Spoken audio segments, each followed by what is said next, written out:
Now, the devastating earthquake that rocked southeast Afghanistan last week has claimed at least 1,000 lives, injuring 3,000 more among the dead.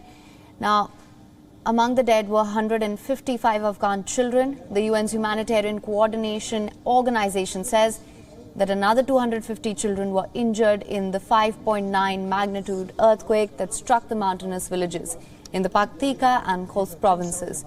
The region is very close to the country's border with Pakistan. Continuing aftershocks have made the area unsafe for residents. Last week's quake, which has been described as one of the deadliest in decades, has practically turned the area into rubble. Over 10,000 homes have been destroyed so far, prompting thousands to take shelters in emergency camps. The disaster is a major test for Afghanistan's Taliban regime, who many foreign governments have so far refused to recognize as legitimate. This is due to its regressive laws on women and alleged human rights violations in the country. Several nations and international organizations have started to send emergency aid to quake-hit Afghanistan in order to help them revive from the crisis.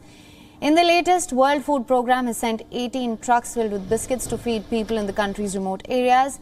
Meanwhile, as aid continues to pour in from around the globe, a 50-bed emergency hospital was set up in Khost Airport to provide emergency health services to the injured.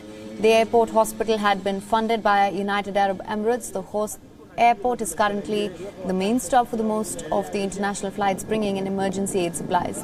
Thousands of Pakistani migrants are also stuck in the disaster-hit zone that is not their home, despite consistent efforts to provide adequate aid to all.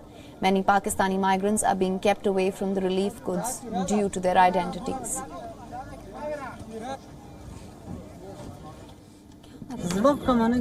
My heart is suffering so much. I wish we had been among the dead, because we always have troubles. My family members were martyred in mid-April, and now after we were rebuilding our home, it was destroyed by the earthquake.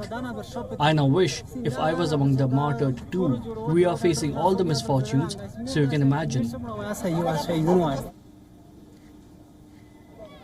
Now, these migrants are one of the thousands Pakistanis who fled their homeland for Afghanistan around a decade ago, after Islamabad cracked down on terror groups in the north of the country. Islamabad has repeatedly accused Tehreek-e-Taliban Pakistan for carrying out attacks from Afghan soil in Pakistan.